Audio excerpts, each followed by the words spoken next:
jumpa lagi dengan Bu Yuli di Yulianti Zoo Channel. Jangan lupa subscribe, like, and comment ya. Nah, pada kali ini Ibu Yuli akan menjelaskan mengenai interaksi makhluk hidup dalam ekosistem. Langsung saja. Yang pertama, kita akan pelajari tingkat organisasi makhluk hidup, yaitu individu. Individu adalah satuan organisasi tunggal yang tersusun atas organ dan sistem organ. Makna tunggal di sini adalah hanya satu makhluk hidup. Seperti pada gambar, satu gajah. Misalnya satu kambing, satu manusia. Ya, itu namanya individu. Ketika dia sudah lebih dari satu, maka dikatakan populasi. 2, 3, atau banyak seperti ada gambar ini, ada beberapa gajah di sini. Ada 1, 2, 3, 4, 5, 6 gajah di sini. Ini dinamakan populasi. Arti populasi yaitu sekumpulan individu yang sejenis yang saling berinteraksi satu dengan yang lainnya dan berada di suatu ekosistem atau tempat dan waktu yang sama. Jadi, 2 atau lebih dikatakan sebagai populasi. Jadi, ini nyebutnya populasi gajah. Kalau yang di atas seekor gajah. Yang ketiga adalah komunitas. Komunitas yaitu kumpulan populasi berbeda jenis berada di ekosistem dan waktu yang sama. Seperti di gambar ini ada populasi gajah, ada populasi pohon. Nah, ini sudah beberapa populasi. Ya. Mungkin juga nanti di sini ada jerapah misalnya. Beberapa jerapah. Jadi, beberapa jerapah itu namanya populasi jerapah bertemu dengan beberapa gajah, yaitu populasi gajah, berada pada waktu yang sama dan ekosistem atau tempat yang sama. Maka dinamakan komunitas. Yang berikutnya, ekosistem. Nah, ekosistem ini adalah komunitas alami tumbuhan hewan yang saling berinteraksi dengan lingkungan abiotiknya, lingkungan tidak hidupnya dalam suatu sistem regulasi tersendiri. Ada aturan tersendiri seperti ini. Di sini tampak, kita lihat ada beberapa di sini sapi di sini sedang berinteraksi makan rumput. Kemudian ada beberapa di sini seperti burung. Burung ini sedang mencari makan di air atau minum air. Air adalah komponen abiotik. Nanti kita lebih jelaskan lebih lanjut. Nah, ini dinamakan ekosistem. Yang berikutnya adalah bioma. Bioma ini adalah ekosistem daratan luas yang digolongkan berdasarkan vegetasi dominan di wilayah tersebut seperti taiga, tundra, padang rumput, gurun. Jadi sangat luas, daratan luas, namanya bioma. Jadi urutannya individu, populasi, komunitas, ekosistem, dan bioma. Itulah tingkatan organisasi makhluk hidup.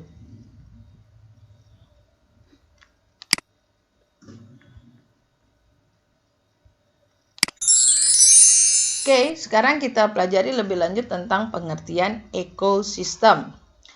Ekosistem adalah interaksi antara organisme dan organisme lainnya serta segala sesuatu yang tidak hidup di suatu ruang dan waktu. Nah, dari pengertian di atas, ekosistem disusun oleh komponen biotik atau komponen hidup, yaitu organisme, dan komponen tak hidup atau abiotik. Jadi gampangnya ekosistem adalah interaksi timbal balik antara komponen biotik dan komponen abiotik dengan lingkungannya. Ingat, interaksi timbal balik. Jadi komponen biotik berinteraksi dengan abiotik, begitu juga abiotik ya dengan lingkungannya.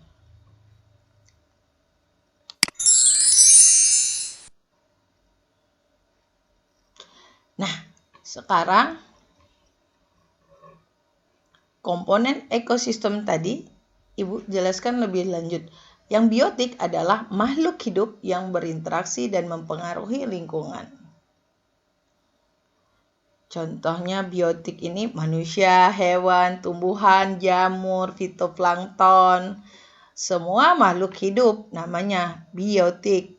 Sedangkan komponen abiotik ini adalah komponen tidak hidup tapi mempengaruhi lingkungannya seperti tanah, air, cahaya, udara, kadar garam, derajat keasaman, suhu, kelembapan. Ya. Kalau tanahnya gersang, tumbuhan akan mati, seperti itu. Jadi abiotik ini sangat penting. Biotik dan abiotik keduanya merupakan komponen ekosistem yang sangat penting. Mari kita lanjutkan dengan peran komponen ekosistem, ya. Komponen biotik. Komponen biotik ini tersusun atas produsen, nanti ada konsumen primer, lalu konsumen sekunder, konsumen tersier, dan konsumen kuartener. Lalu ketika mati akan diuraikan oleh pengurai. Seperti ini. Ini adalah di darat. Pertama sekali produsennya adalah tumbuhan hijau karena dapat membuat fotosintesis. Lalu tumbuhan hijau ini sari makanannya atau dia dimakan oleh belalang. Maka belalang adalah komponen primer, konsumen primer. Biasanya adalah berupa herbivora, yaitu pemakan tumbuhan. Lalu belalang dimakan misalnya oleh tikus.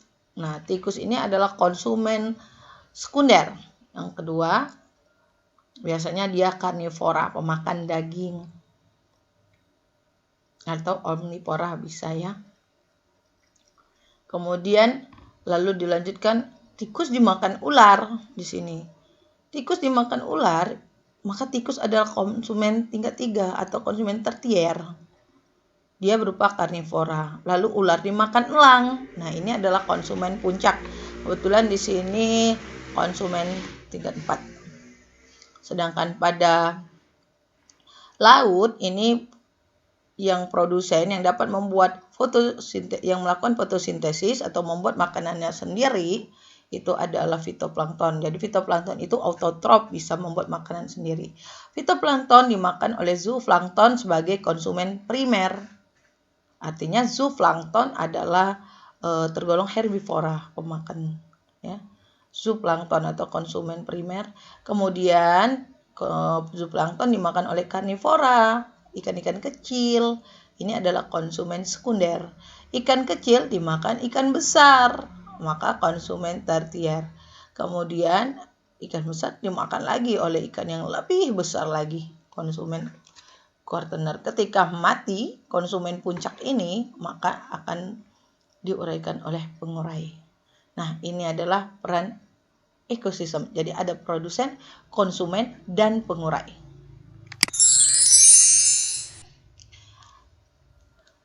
Jadi kita jelaskan lebih lanjut. Produsen adalah organisme yang dapat membuat makanannya sendiri, disebut dengan autotrof melalui proses fotosintesis. Tentu saja untuk melakukan fotosintesis membutuhkan cahaya matahari untuk mengubah karbon dioksida dan air menjadi oksigen dan karbohidrat atau glukosa. Nah, reaksinya yaitu 6CO2 ditambah 6H2O dengan cahaya matahari dan terjadi di klorofil, maka menghasilkan 6O2 ditambah C6H12O6. Ini adalah oksigen dan ini adalah karbohidrat atau glukosa. Nah, yang ini karbon dioksida, yang ini adalah air ya. Jadi kebutuhan fotosintesis ada karbon dioksida dan air. Kemudian dengan cahaya matahari, bantuan cahaya matahari diubah menjadi oksigen dan glukosa.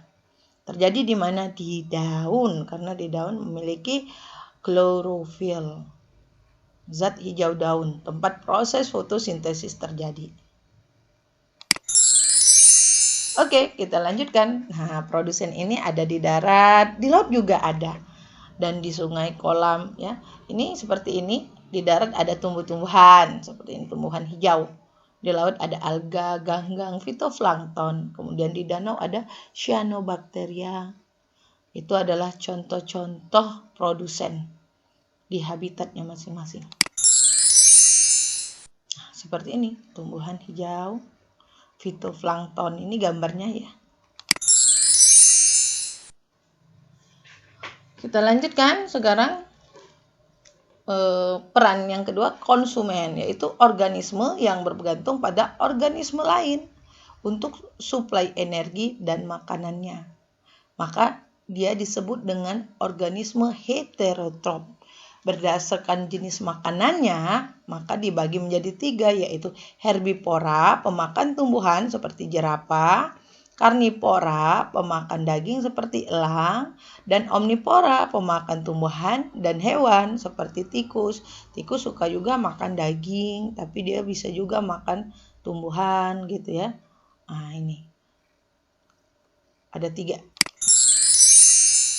Lalu tingkatan konsumen dibagi lagi menjadi konsumen primer, yaitu konsumen yang memperoleh energi langsung dari tumbuhan, fitoplankton atau ganggang atau produsen.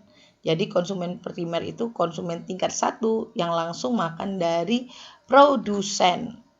Ya, seperti ini. Sapi makan rumput, rumput produsen, sapi maka dikatakan sebagai konsumen primer. Ulat makan daun, makan batang, makan tumbuhan. Maka tumbuhan adalah produsen, sedangkan ulat adalah konsumen primer. Peran konsumen yang berikutnya yaitu karnivora. Nah, ini memperoleh energi dengan memakan hewan lain atau pemakan daging. Contohnya singa, seperti ini, singa makan zebra tuh. Kemudian belalang makan ulat. Jadi belalang ini dia suka tumbuhan, tapi suka ulat. Tapi di sini belalang ini digambarkan sebagai karnivora karena kebetulan dia pemakan hewan lain. Nah, konsumen omnivora seperti ini. Beruang misalnya. Beruang ini suka makan ikan, tapi dia juga suka madu yang berasal dari tumbuh-tumbuhan. Jadi ini tergolong omnivora. Lalu hidup memakan hewan dan tumbuhan. Nah, peran yang ketiga yaitu pengurai atau decomposer. Ketika organisme-organisme konsumen tadi mati, maka organisme yang akan menguraikan sisa-sisa organisme lain atau makhluk hidup lain adalah pengurai. Jadi dia diuraikan. Contohnya bakteri, jamur, kemudian cacing tanah, serangga, dan lain-lain. Nah, ini organisme pengurai. Jadi ada detritus feeder, ini ya, ini decomposer. Oke, jadi kalau kita lihat satuan tingkatan ekosistem ada individu, populasi, komunitas, ekosistem, dan bioma atau biosfer. Kalau bioma tadi ekosistem yang luas, biosfer itu kumpulan berbagai bioma. Jadi bumi adalah biosfer. Oke. Ini adalah individu. Ingat, populasi, dan ini adalah komunitas. Di sini sudah ada 2 zebra, 2 populasi zebra. Di sini ada 2 kijang. Ya.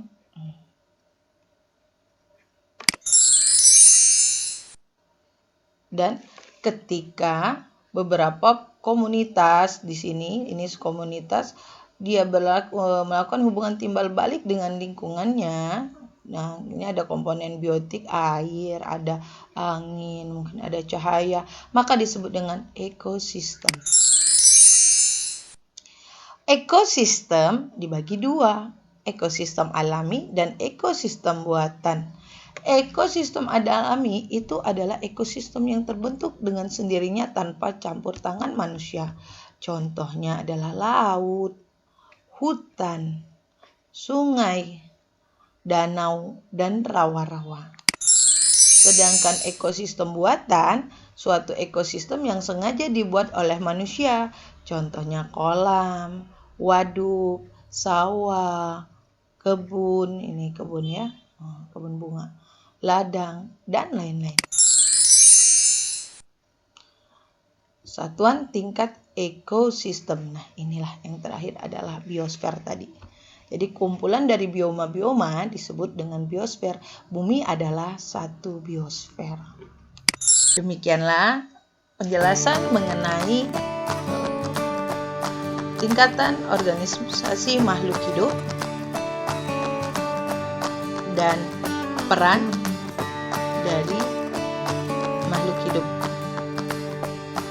Terima kasih. Jangan lupa like, comment, and subscribe Yulianti The Channel. Jangan lupa ya, lanjut ke video pembelajaran berikutnya. Assalamualaikum warahmatullahi wabarakatuh.